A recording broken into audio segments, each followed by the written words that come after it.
There's a very clear example of something that I did growing up that I regret so much. It took me a really long time to even know what that was. But none of that matters. It's a big step to even talk in the first place and open up. That was when I probably felt my absolute lowest in terms of like depression.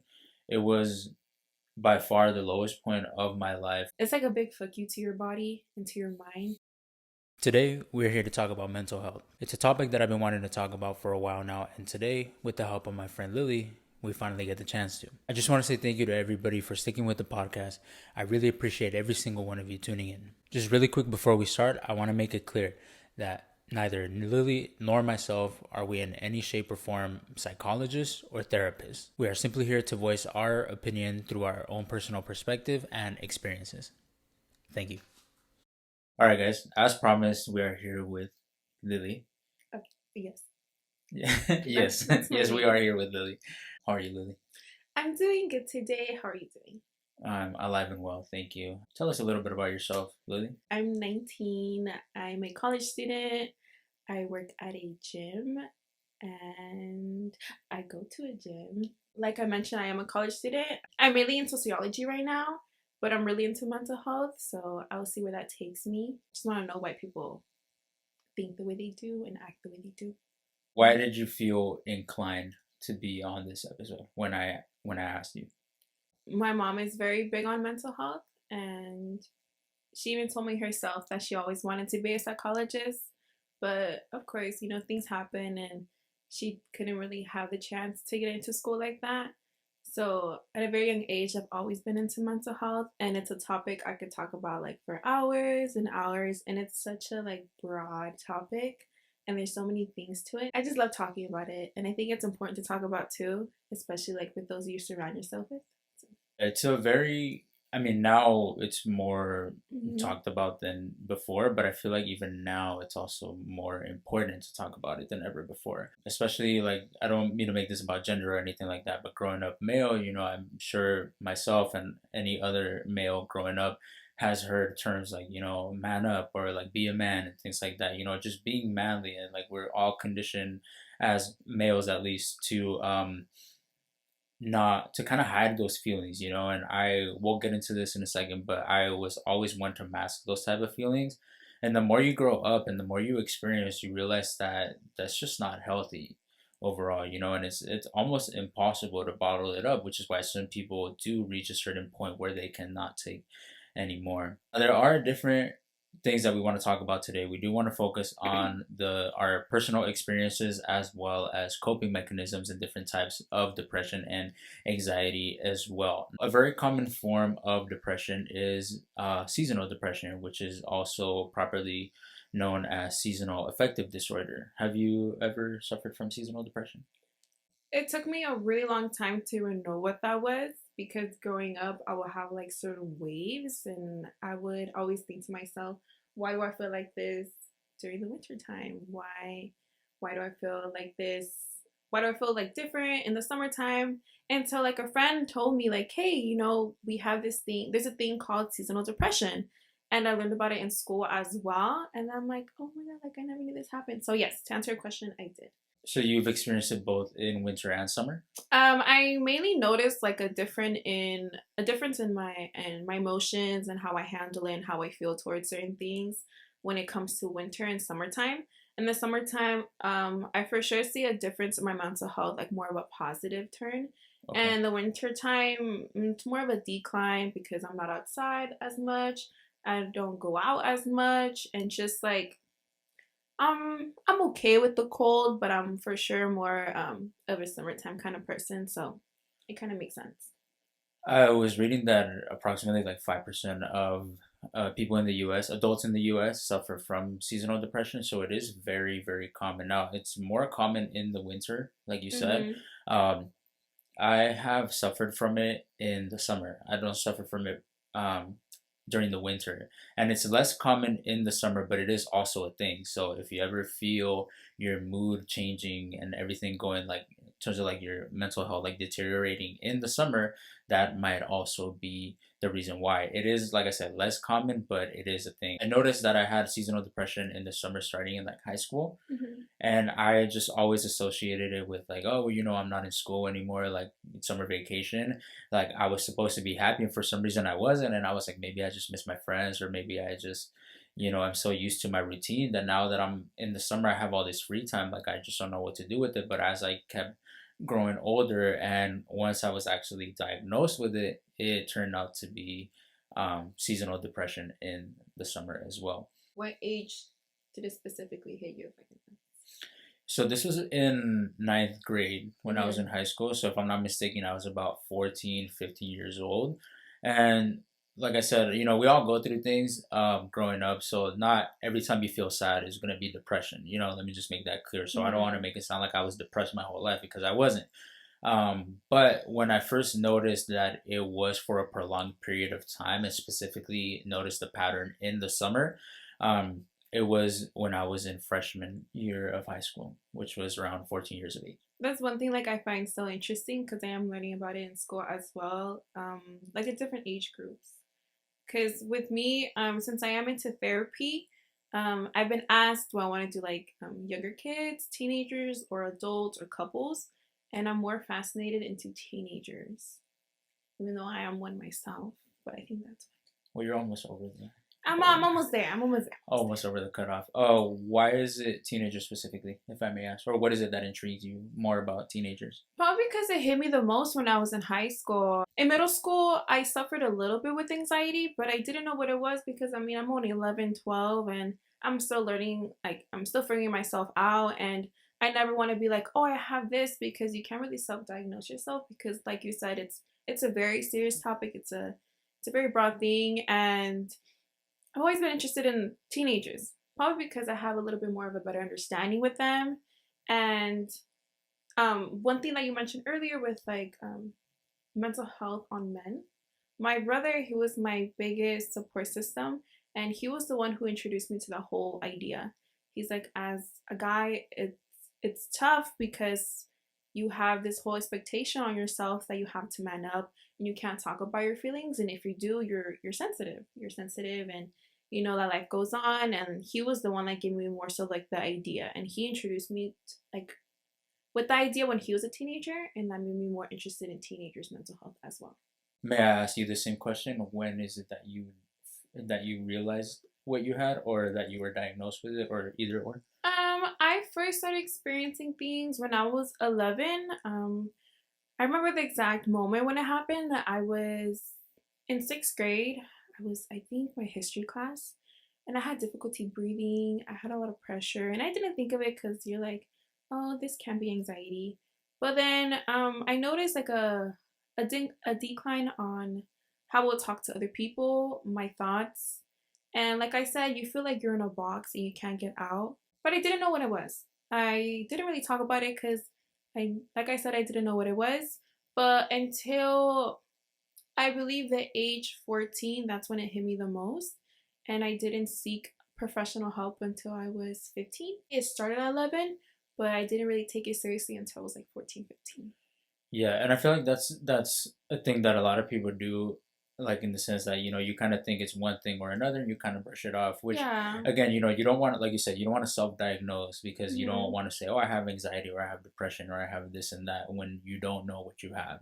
Exactly. So self-diagnosis is not a good thing. So don't do that. If you believe that you have something, first and foremost, seek help. But it is, I think that's very common. Like, again, you kind of just brush it off as being one thing or another until it gets to a more serious level, which is when I feel people start to realize, hey, this isn't just what I thought it was. Just like anything else, you are always going to have factors that you cannot control. Like, certain people are affected by different things. Not everybody is going to be affected the same exact way. Not everybody reacts to things the same way. So what might seem like a minor inconvenience to somebody might be a very, very big factor in terms of somebody else's mental health. There's no such thing as like, oh, you don't have the right to be depressed. Like you have everything, you have all of this, you have all of that. Like there's no such Oh, for thing as like sure. right or wrong. 100%. I'm really big on that because um, with the people that I surround myself with, it really allowed me to understand that everyone feels a different way. Your encounter with a certain scenario, some people will feel upset, some other people will be like, "What's wrong with you? Like this is good." But I feel like since everyone is different, everyone has different minds, everyone has different feelings, we kind of have to be a little bit considerate. It took me a very long time to understand that everyone's different. Everyone feels different things, just like I mentioned before. My brother, he was the one that mainly taught me to understand people with different emotions. Because nobody, again, I genuinely want to make it clear like there is no such thing as like having the right or not to be depressed. Like no, first and foremost, like nobody, unless they live with you or grew up with you or you've told them every single little thing of your life, like nobody knows what you've experienced. Nobody knows like what you've experienced in the past, everything that you are experiencing, or the things that are affecting your mental health. Everybody has different factors that will affect them, and some unfortunately you cannot control. Some, especially like if you're a kid, you might not be in the best household, you might not be having the best life growing up, or whatever the case may be, and you cannot control it. But as you grow older, there are going to be more things that you can control. So I think it is crucial to focus on the things that you can control. My number one thing is the people that you surround yourself with. I don't have a lot of friends, and it's not because I don't like people. Like I am such a huge people person. I mean, I Yes. have a damn podcast, because I love talking to people. But the people that I consider to be my good friends, the people that I associate with, are people that I know are good for myself. Like they're good to be around. They're positive people, positive influences. I, for example, don't drink, right? I have a lot of friends that drink. Most of my friends drink, but I surround myself with people that accept me not drinking. This is just one example. Like if I were to have friends that are pushing me to do something that I don't want to do, they're they're not the right people to be around. And that's just one example, but there are other things that people can try to influence you to do as well. Those type of people that try to influence you to do something that you are not comfortable doing can be the ones deteriorating your mental health as well. And so pay attention to the way you feel when you are around certain people. This includes friends, family members, um, romantic relationships, which we will get into specifically, but just focus on the things that you can control. 100%. I'm really big on that too. Like just like you mentioned, I have a few friends. I've always had a small circle and I'm really, really grateful for them. They all know how I am and they know that I struggle with anxiety. So I have a certain friend where she knows I get really nervous when it comes to trying new things. And she pushes me, but she doesn't push me in a point where I feel uncomfortable and I'm like, no, I can't do it. Like she knows if I genuinely don't want to do it, she won't force me. And that's something that I'm really grateful for. I've always surrounded with myself with the same people since I was, I believe, well, one of my best friends, I met her when I was 8. And to this day, she's one of my closest best friends ever. And then the other two, since I was 11. And they have impacted my mental health in a good way in so many ways. I don't know where I would be here today without them. They help me. When I'm upset, I go to them. Just like how you mentioned, like when you want to seek help, friends can be a solution to that as well. It just really varies on who you surround yourself with because if you surround yourself with negative people, they're gonna make you feel some type of way. Sometimes people are in friend groups and they don't realize that their friends are not actually friends or that they're like way different than the kind of person that you are. And some people might be scared to leave that kind of friend group because they're afraid to feel alone. But I always feel like everything happens for a reason, and the people you are with, if they're meant to be in your life, they're gonna be in your life. So I've always been with my same friend group, and I love that. You touched on a very important topic. Like some people are afraid to leave the friend group. Like I don't know if you guys have ever been in a position or have seen it. I notice it now more that I'm older. I notice it when I see a group of teenagers, specifically like at the gym. I don't know if you've Oh noticed it. Like yeah, for sure. there's always like they talk so down on each other, and it's always usually to like one person in It's the group. always there's always I feel like nowadays, especially high schoolers, there's always a target. There's always a target in a group, and I always ask myself, why are you friends with them if they're bringing you down? And a lot of people mistake that as like, oh, like we just mess around like that. Oh, it's funny. In reality, no. Like some people will talk like down on you because they genuinely just don't like you, or you're just different from them. And sorry, continue. No, no, no. That's exactly what it is. Like it's just mind blowing, and I'm only using teens as examples because like it's. I think that's where it's more clear to see because adults are better at hiding it. You know, like Hmm. I can have a friend who I just like picking at it. And I could talk down on them. Obviously, I'm not gonna do it in front of other people because I'm more aware of it. So I'm sure there are adult groups that do it the same way. You know, but I'm using teens as example because teens are the ones that show it more. A lot of times we justify things that do not deserve to be justified. And whether it's because we genuinely believe it and we are confused, or like she said, like we want to convince ourselves of something because we are afraid of doing what it's actually needed to do. Not only do you want to surround yourselves like with friends, but also like relationships. Like I won't get too deep into relationships because I do have another episode coming out when I talk about relationships. Stay tuned for that one. Ooh. Um, A little but sneak peek. yeah, a little teaser, but like relationships are crucial to your mental health as well. Like 100%. regardless of how old you are, whether you are young, older, or whatever you consider to be old, whether you have a boyfriend, girlfriend, a partner, whatever you want to consider them to be, or whether you are married, like your partner is crucial to your mental health as well. So a lot of times we do need to take a step and really realize like what does this person offer by being in my life? Do I just find them attractive? Do I just like their company? Do I just like the feeling of not being alone? Because I've been in relationships where it was just not good for my mental health and I would always try to find justifications because I like what I had with them. You know, like you experience highs and lows in any relationship and the highs might be so high that you're willing to put up with the lows being that low. I grew up with my parents. Um, they're together for I think 22 years, and I love my parents. I adore them. But it took me a very long. Well, now they're separated, but they're really happy. They're doing their own thing now. It took me a very long time to realize that they're two very, very different people. And now I realize why they're no longer together. Like my mom is such a different person now, but like in a good way. She's doing her own thing, she's herself, and my dad is too. And I feel like nowadays with how social media is, how movies are, they now have like these kind of expectations on relationships that are unrealistic. A lot of people struggle to see that their partner isn't the nicest to them because I feel like maybe people are stuck on the good traits, and when you're stuck on the good traits, it's hard to see the bad. And even if you feel some type of way, you're like, no, no, it's okay. Like they're a good person because they gave me flowers this day. No, they're a good person because they got me my favorite food the other day. But sometimes, like I feel like when you're in love, you're blind. Yeah, and that's such a hard pill to swallow. Even though like I'm only 19, but still, like that's just something that I noticed. You know.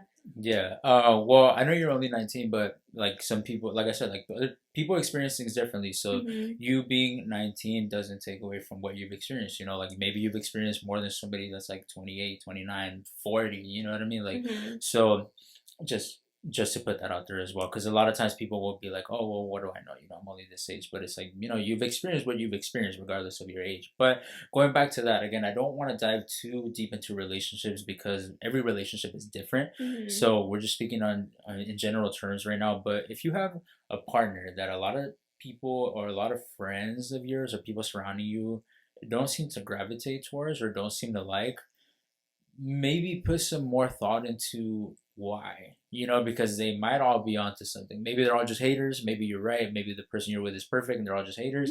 But more likely than not, there's probably a reason why. And the reason why we're bringing up relationships is because the person you're in a relationship with, again, marriage or just boyfriend, girlfriend, whatever, um, they're probably going to be the most impactful to your mental health during that time period. Like a lot of times they will be your support system, which is great, but other times they might be one of the causes. And we will get into support systems. I feel like when you're in love, it's such a powerful feeling. Um, it controls you in a way, and I feel like everyone has a different love language as well.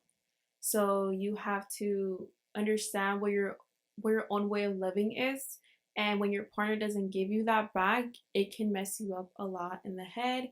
Sometimes I feel like when you have a partner, it can affect you in the sense you ask yourself, "Oh, am I a good partner? Am I nice? Am I doing enough?"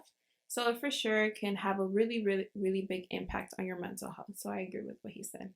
And we will be later in the episode talking about like how to seek help and like different mechanisms you can use, to try to get out of certain situations, because it's easy to say like this person's not good for you, this person's bad for you, but it's a lot easier to say it from the outside than somebody that is in that position. So we will be talking about that as well. But the love that she's talking about also goes farther than just like romantic relationships. Like if you have a sibling, a cousin, a family member, your mom, your dad, whatever, or if you're older, your kids, like they might be the ones that are not um helping out your mental health. So the love that blinds you, it's not only when it comes to romantic partners. Like pay attention to like people that are close to you, like in terms of like family as well, or even friends. Like we already touched on friends, but family members can be so crucial to your mental health. Like we're both Hispanic. Like if you're Hispanic, and Hispanics aren't the only ones that do it, but we're both Hispanics, and like Hispanics are some of the most toxic people you're ever gonna meet.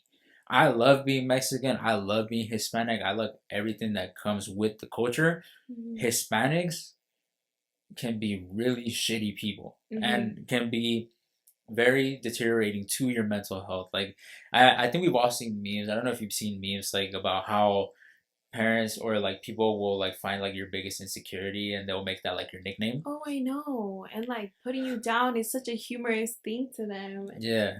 Like I remember I saw like this thing on social media, like if you're Hispanic you have like very tough skin, or like the tias always like pointing out something to you and mentioning to you like on your family dinner. Like those are like the memes that I see. But Mhm. I for sure agree, like I grew up with very, very strict Hispanic parents, and my dad, his perspective towards mental health was more like, why are you feeling some kind of way when you have this, like there's so many good things in life. And I will tell him like, I know and I'm so grateful, but you can't control how you feel sometimes.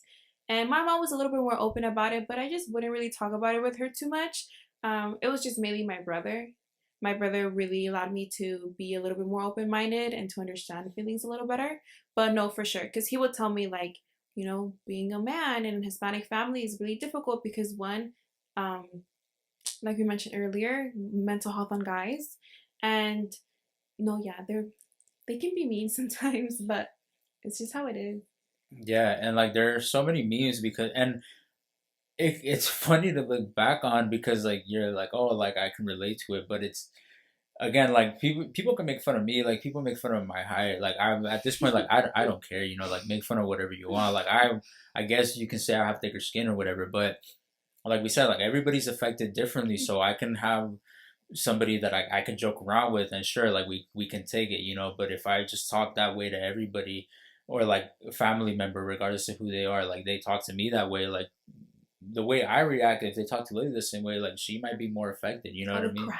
I would cry. Yeah. So it really does go farther than like we said, just like romantic relationships. It's the relationship you have with your family members, and it's okay to stay away from people even if they are family. Like I know it's harder because especially like if your parents are pushing you towards like.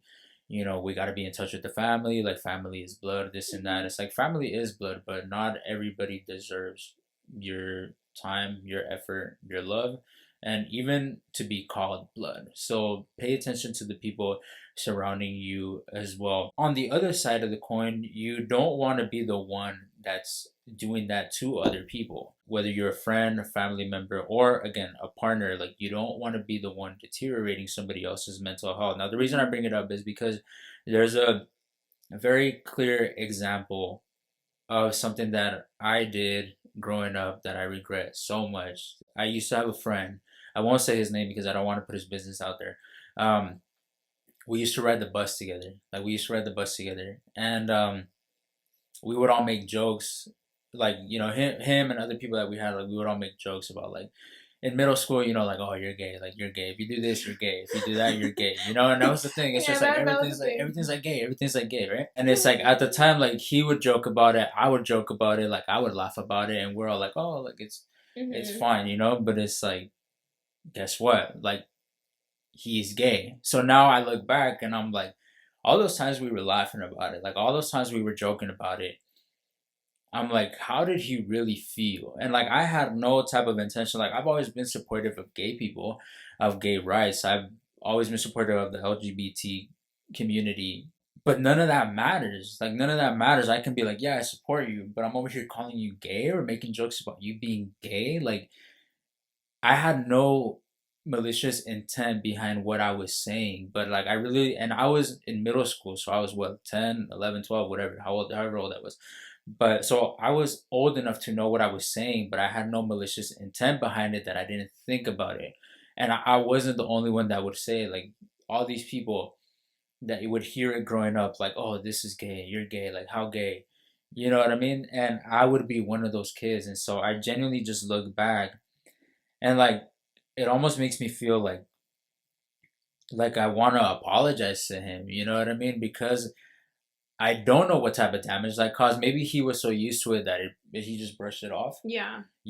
but maybe at the time it really was like pushing him towards, like, because I had no idea he was gay. He never came out as gay as far as I know until later on in life. So how could he, if he had people around him like making fun of him or calling him gay, you know what I mean, when he really was gay? So it's just like, also like, really take some time to realize what kind of person you are to other people, like what Hmm. kind of person you are to the people that you surround, like what value, like if you want to have the right, or if you have the right to like sit down and really decide who's beneficial to me to have in my life, then take a look in the mirror and realize, who am I benefiting and who am I causing emotional damage to as well. 100%.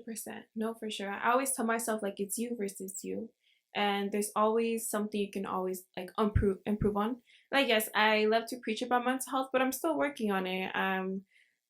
Your scenario was kind of similar. Like I always moved when I was a little girl, so I was always like the new kid.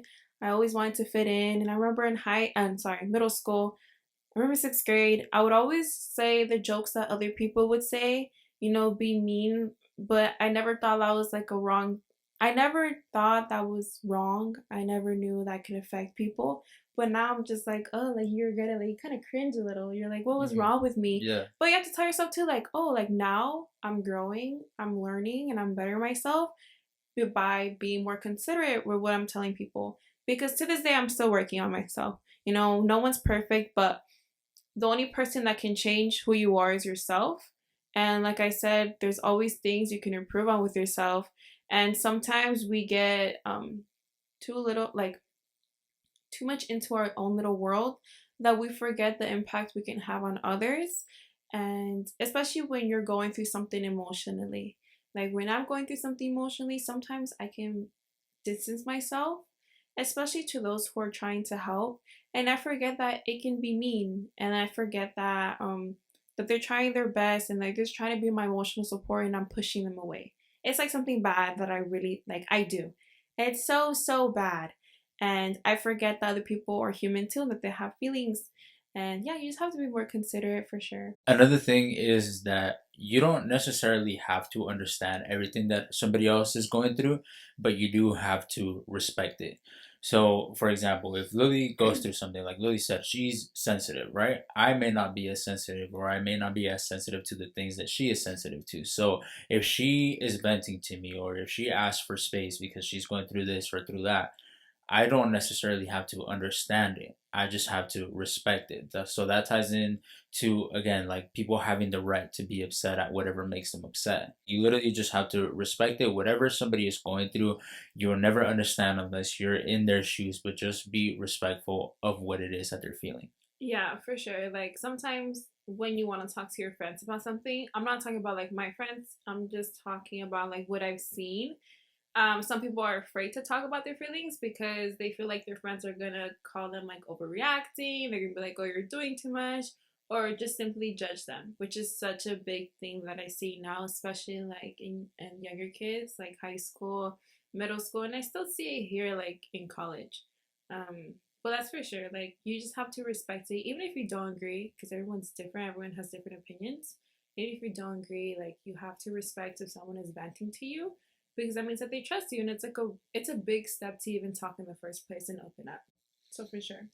And we've been, like I said, focusing a lot on the people that you are surrounded by, but also your environment plays a very, very important factor. For example, like jobs can be very, very toxic places. Like, so there are some very toxic workplaces out there with some very toxic people. So that can very much affect your mental health in a negative way. A job, depending on how much you work, whether you work part-time, full-time, I'm sorry, um, you spend a lot of time at work. If you're in a place that is just not a healthy place to be in, guess guess whose health is going to be affected. We've talked in other episodes about the gym that we work at, and Lily can vouch for it as well. Like, it's a positive environment, Hmm. you know what I mean? And again, the pay is not the best. The pay can be better.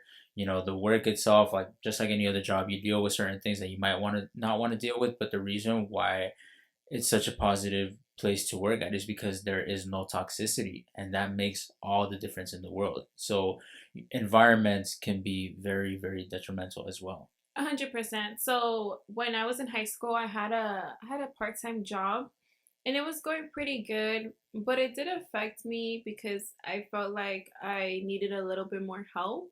But I was always afraid to speak up because I was like, I need this job. It did affect me with my anxiety, and it made me look at my job like, oh, I have to go to work.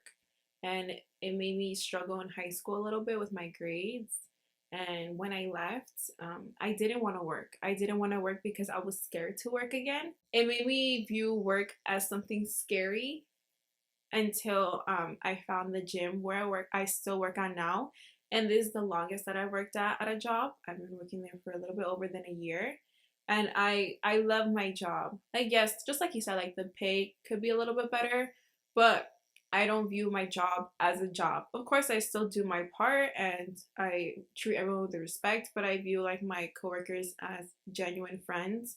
And when you have a good work environment, it's so nice. Like you go to work with a positive attitude, you leave with a positive attitude, and when everyone just treats each other like the same way, and work can be really fun. And just like he said, your environment can have a really big effect on you and your feelings. There are other types of environments as well. Like, for example, school, like your professors can be, you know, toxic professors. Like, I don't want to put other people's business out there, but my roommate, he was giving us examples of like the type of things that like some of his teachers would say when he was in either elementary or middle school, but it was like a very young age.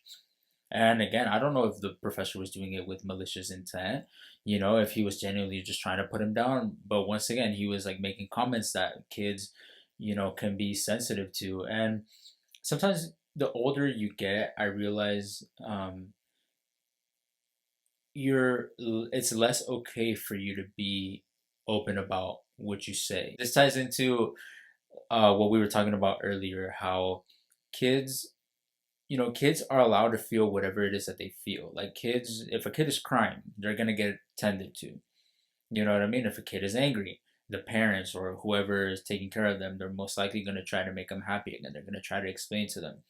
As you get to teenage years, you know, you get less of that. Sure, you're still seen as young, you still are offered help, but as you get to an adult, if you're crying, you're not gonna get tended to the way a Mhm. kid would. You're kind of left on your own to find your own way to tend to yourself. Adults have it a little bit harder. With kids, when you see a kid crying, what's the first thing you want to do? You want to go to them and make sure that they're okay.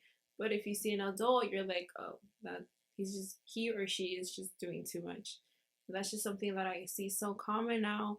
And I feel like that's why mental health is such a big issue nowadays, because it just makes more and more people feel afraid to speak. And it's something that we have to be more considerate about. It's just a natural thing that we all have, and it kind of makes me sad because it sucks. It really does. It makes us forget that we're all human and we have to understand that people are more sensitive towards other things. And at the end of the day, all feelings are valid, even if we don't agree to them, as long as we respect it. Exactly. Like I said, it's all about respecting whether you understand it or not. But just to finish up the topic of like adults having it harder, like she said, like a kid is a kid can cry on the floor when they don't get their way or whatever. Like, sure, the parent will discipline them, but no one's gonna be like, "What the hell is that kid doing?" Everyone's like, "Oh, the kid's being a kid." Now, if an adult gets to a point where they cannot take any more and they just break down on the floor, sure, a couple of my people might be like, "Are you okay?" But everyone's gonna be like, "What the hell is this person doing?" You know what I mean? Now, I'm not suggesting you throw a tantrum whenever you feel upset, but it's just a clear example of, like I said, you're kind of left to fend for yourself, which brings us to what we really wanted to talk about, which is different types of coping mechanisms. Now, the number one thing is to seek professional help.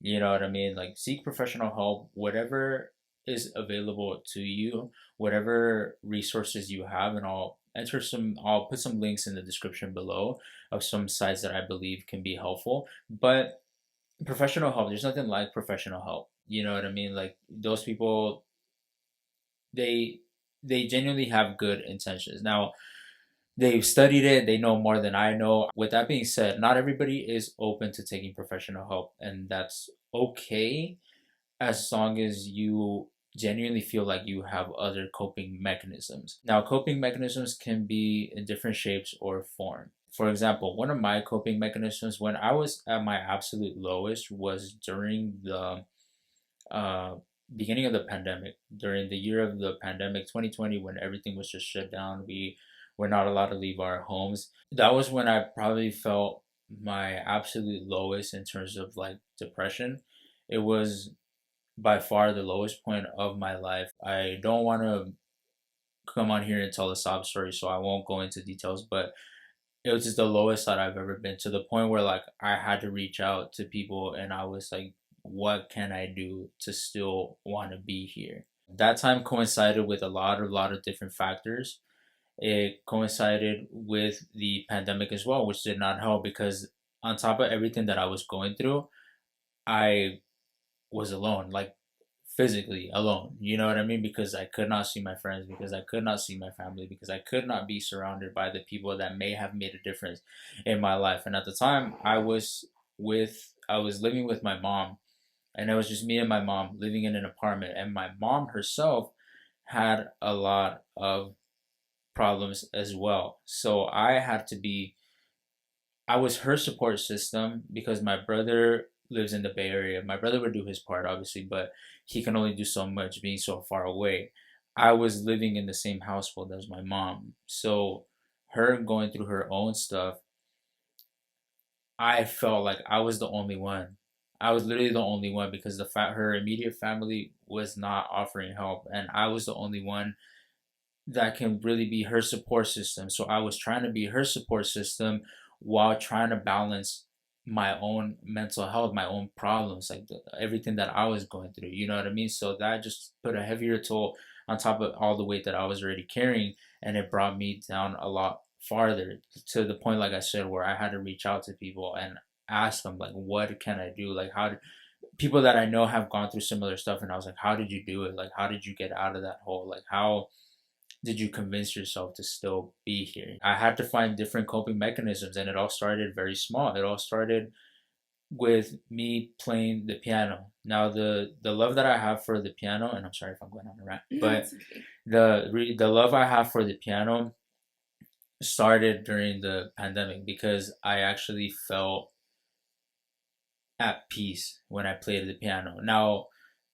playing the piano is not the same as going to seek professional help. It's not the same as going to therapy, but it did serve as a coping mechanism because I felt some type of emotional escape. Like, hearing the keys play were an emotional escape. Me creating melodies was an emotional escape. Me trying to learn distracted myself from what I was genuinely feeling. You know what I mean? And even if it was for a couple minutes, it allowed me to feel some type of escape. I'll get into more details in a second about like coping mechanisms, like I said, are not therapy. So they may they may allow you an escape for a couple minutes, but sometimes those couple minutes, those couple days, those couple hours may make a difference and may buy you more time to actually be able to seek professional help. One last thing that I want to say in terms of like coping mechanisms, and I'll let Lily get a word on this as well, is soccer is my number one passion, my number one obsession, is something that I love to do the most.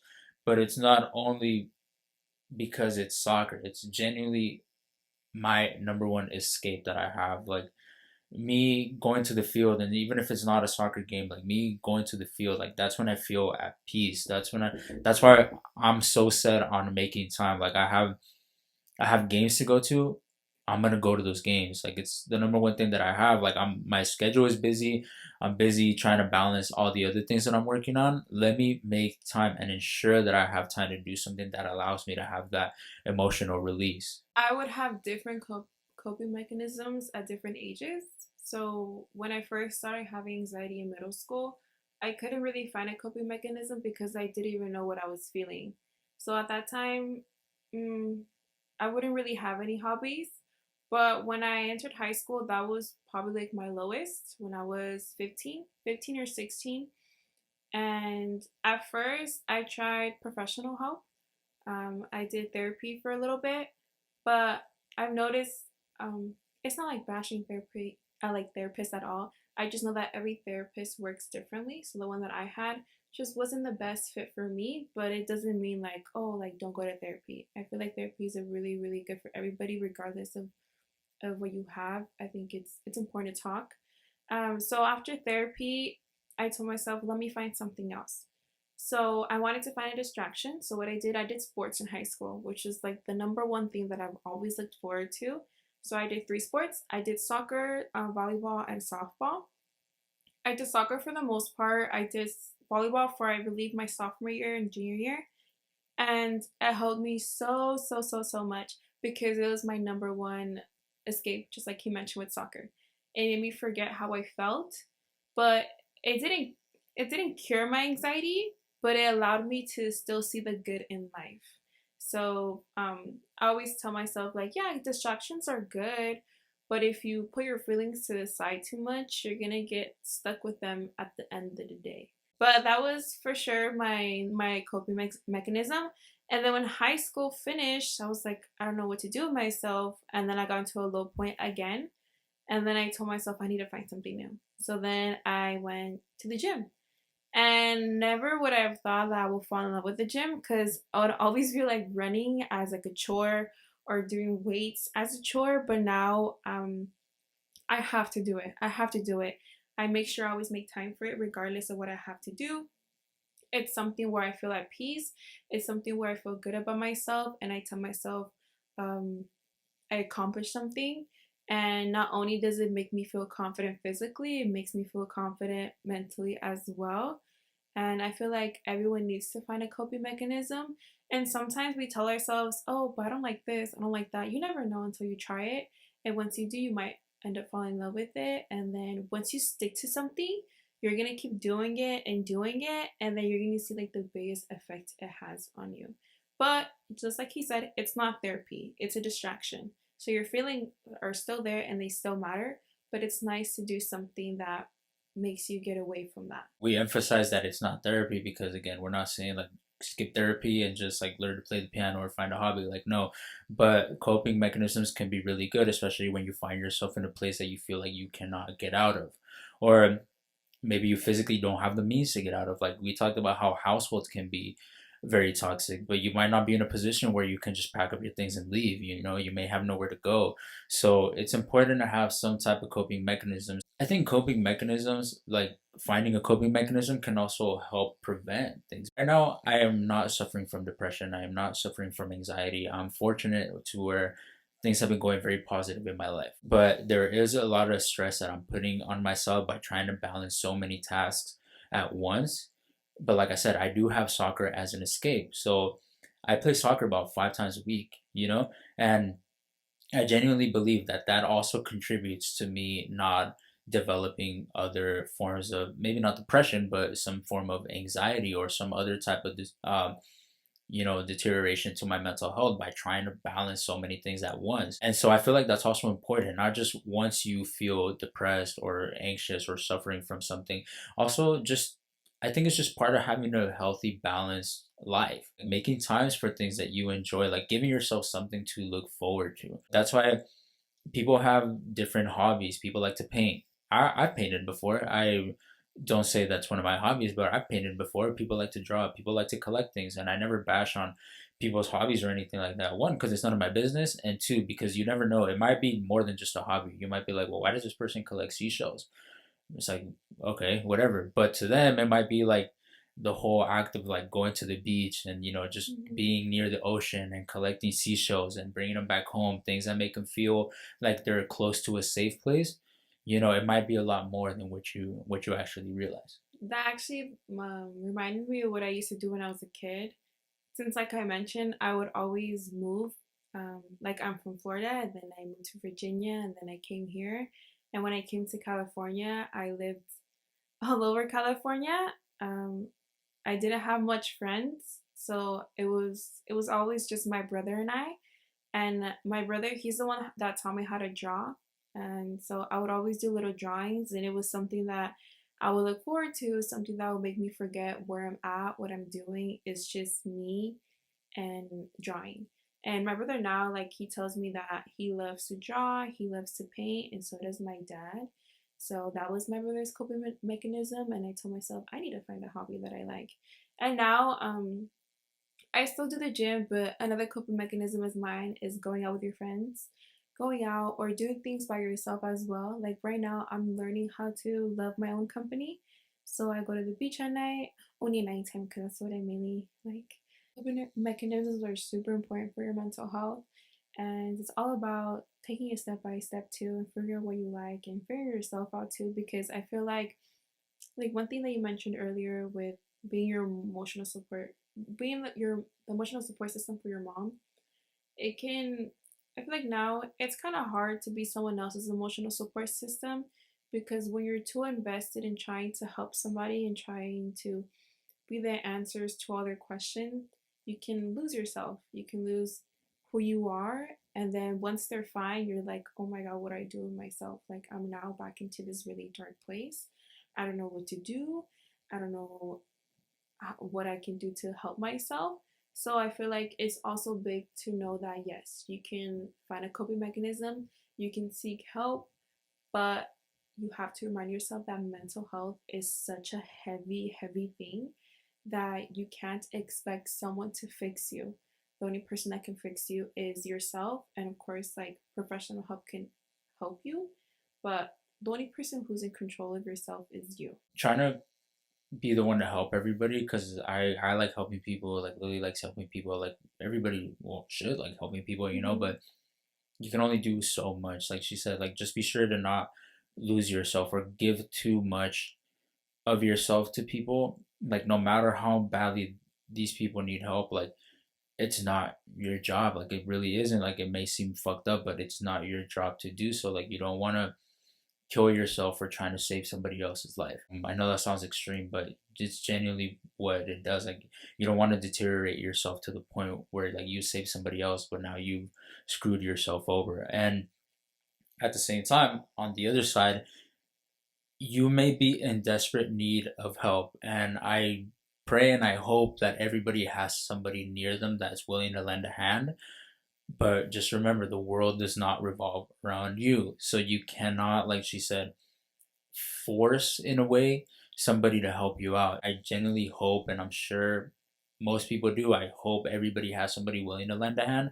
But at the end of the day, like just because somebody like loves you, somebody's there for you, you cannot throw everything at them. You know what I mean? All your problems expecting them to solve them for you. When my mom was going through that tough period that I mentioned, I had gone through it before as well. So that wasn't my first time suffering through something like that, and I had to dig my way out because I knew that if I brought it up to my mom, it was gonna add to her mental health, because then she was not only going to worry about herself, she was going to be worried about my mental health, and on top of that she might even feel guilty for adding on to one of her kids, something that she would never want to do. But she asked me like how like I feel like I'm never gonna get out of this hole. Like how do I get out? And I told her I was like just take a step in any direction.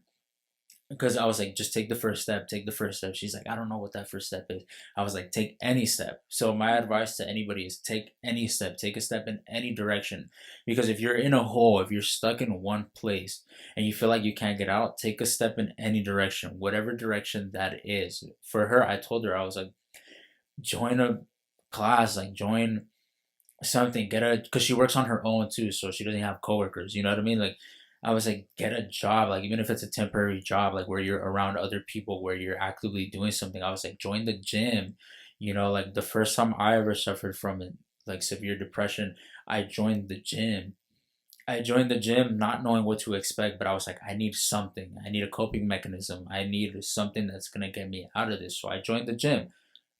All I thought that was gonna do was give me a coping mechanism. That led from one thing to another. That led from me, gaining all these friends, like gaining all these positive experience just because I decided to take the first step. If you're in a hole and you don't know which direction to get out, it doesn't matter. Just take a first step. You can always reroute your path. Just take a step in any direction. Yeah, because I kind of like I kind of dealt with the same thing as him. I was my mom's emotional support system for quite a while, especially when I was at my lowest.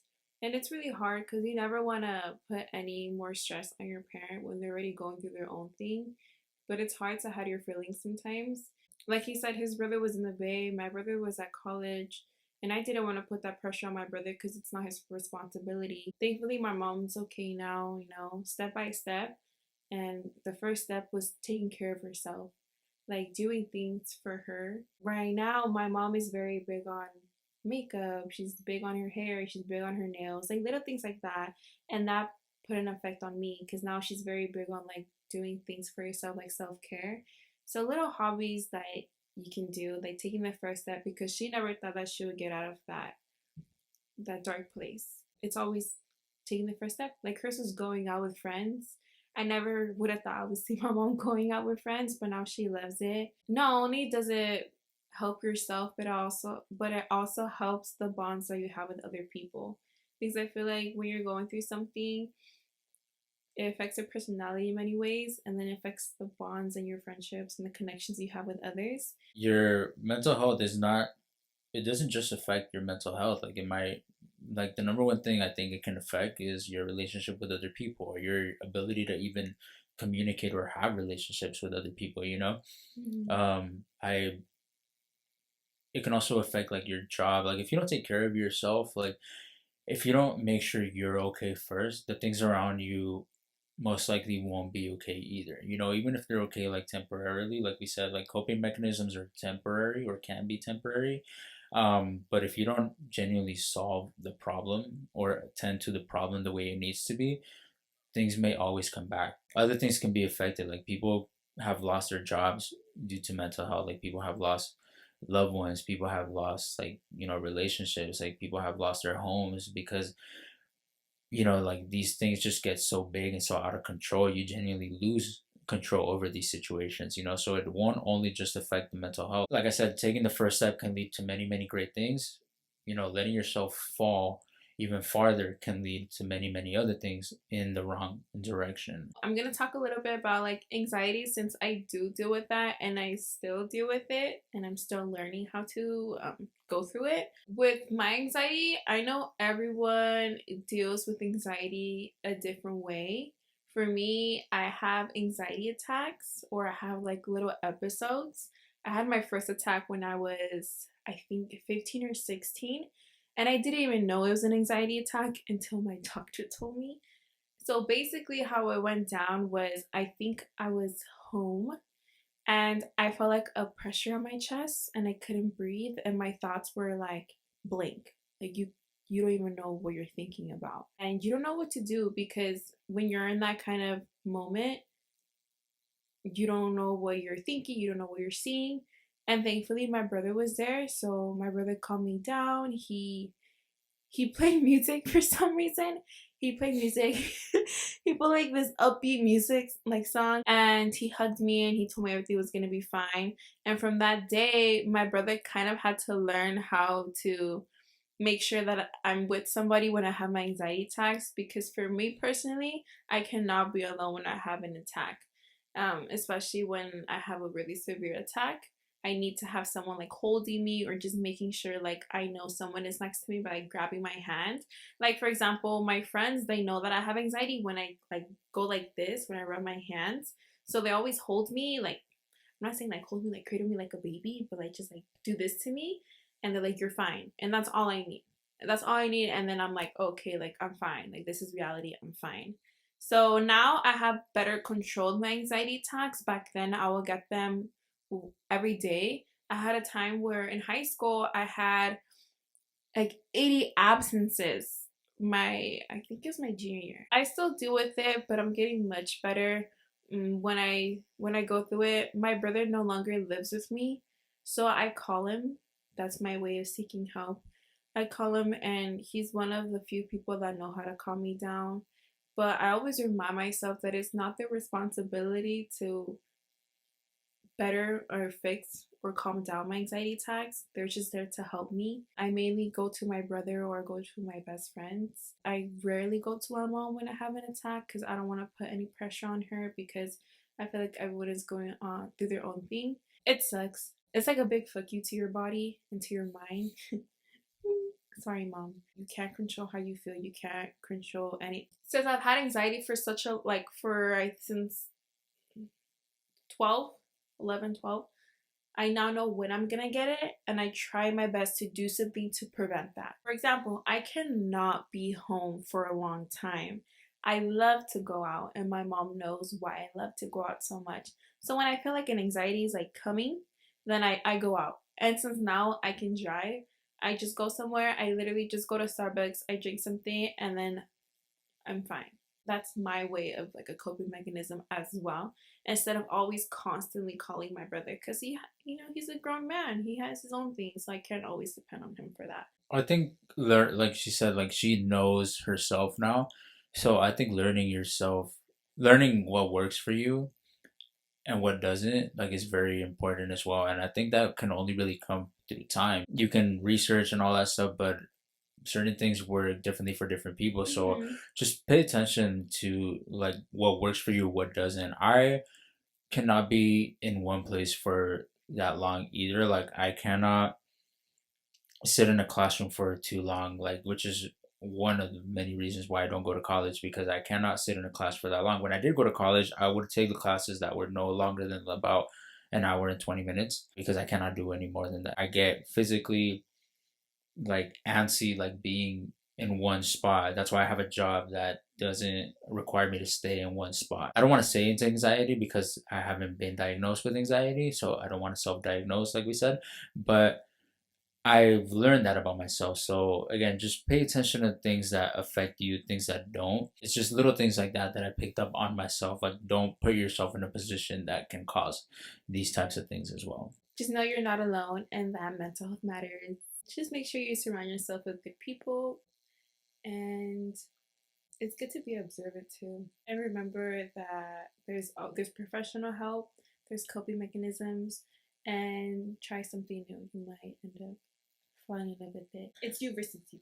It is you versus you, and you should take care of you. Be observant, find your coping mechanisms, seek professional help, and reach out to people. Like, trust me, reach out to people, check up on people, and reach out to people when you need help as well. I'm gonna also post down in the description below. I always wanted to say that down in the description below. In the description below, I'm gonna post some links to some websites and different groups that can help as well. If you are hesitant on reaching out to somebody you know personally, it might be easier to speak to somebody. As funny as that sounds, like, it might be easier for some people to speak to somebody and genuinely vent their problems and their issues to somebody that will not judge them. Really, well, I thank you for your time. Thank you for your time. Nice to meet you. Pleasure. Your pleasure. I always go to work in a serious face, and they always ask me like, "Oh, are you okay?" And I always leave work with a much better mindset, a much better attitude. And that's why it's really important to be in a really good and healthy environment. I mainly always look for my friends because they always make me laugh. Like sometimes he makes me laugh, but he's not that funny. It's mainly me who makes him laugh. You see, like her coping mechanism is making herself believe that she's the funny one in this friendship when I it's am the not other way funny. around. But like I said earlier, I don't have to agree with it. I just respect it. So I let her think whatever she wants, even though I know the truth. Because my feelings are valid and he's just respecting my own feelings, even though it's the truth. He just doesn't want to admit it. But it's okay. I respect that. Just see, like, I'm respecting you. See, Yeah, we're see, just, mutual respect. we're We prime are example. we are healthy for each other. I mean, we got pretty close. We did. It's funny, just a backstory. I interviewed her.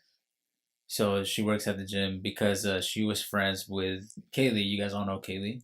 If you watch my previous videos, if not, go watch them and go meet who Kaylee is. But she was really good friends with Kaylee, and they used to go to the gym together. And they were like such like they looked like they were 12 when they would go to the gym, and they would just like run on the treadmill, just like sprint on the treadmill. That's how I knew In my exactly who they defense, were. I would make Kaylee run with me. And it was the funniest thing ever because we would like stomp really hard. And I swear, I felt like a bad bitch when I would run, and that's literally why I would make her run. I didn't know them because I genuinely thought they were like 14, 15 at the time when they were going to the gym. But I just knew who they were because it was always these two girls just going ham, just like sprinting, like running for their lives For on the just 1 minute, treadmill. and then we take a break and then do it again. And they would, yeah, and they would just like stand on the side of the treadmill and they're like, and they would just look at each other and then they would just Yeah, go and again. and then after every like time we would run, we always give each other like a high five, like a routine. It was just so cute. But I always like thank her for that because she started my. I wouldn't have done it without her because she was my first ever gym. Like, well, we will exercise a lot, and she made me love the gym. And it's just crazy to think because at first we would just work out there. Like she did not work at that gym at the time, and then I remember one time she's like, "Oh, I need a job. Like, do you think they're hiring?" I was like, "I don't know. Go ask that little man over there." And it was him. He was just there, doing his thing. And then she went up to him, and then he, they did the thing. She had her interview. She's like, "I got the job." I was like, "No way!" And look, we're all buddies now. Now, look at us. Here we are. I remember when I interviewed her, that was the first time I ever seen her like outside of gym clothes. And I was like, okay, so that's what she looks like outside of her fucking sprinting gear. Did it look like my age? You did because you were wearing makeup, so I think you looked like older. Like I said, like I just see you guys at the gym, and you guys Yeah. just both look young. So when I saw you like with makeup and like properly dressed, that's when I was like, okay, now you look older, or you look your age. He gave me anxiety in the interview. See, like there you go. Like the fact that he gave me, I'm just kidding. I was so nervous though. But like It all works out. But see, take a step in any direction. You see, ties that into the conversation exactly. that we had. Take a step in any direction. You never know. She got a job. Her friend got a job. She ended up getting a job. Now she's on the podcast. Now I got to take her back home. And you see, one thing leads to another. So on a serious note, like take a step in any direction. And you never know what can come from it. Like just take a step in any direction. Like reach out to people. Like even if you don't have anybody to reach out to like immediately or you're hesitant, like there are so many people that are willing to lend a hand. Like I'm willing to lend a hand. Like I said, I learned that I can't solve everybody's problems, but hit me up. Like if you know me personally and you have questions, like hit me up. Like I'm available. Like you know what I mean? Yeah. You're not Hit alone. All right. I cut.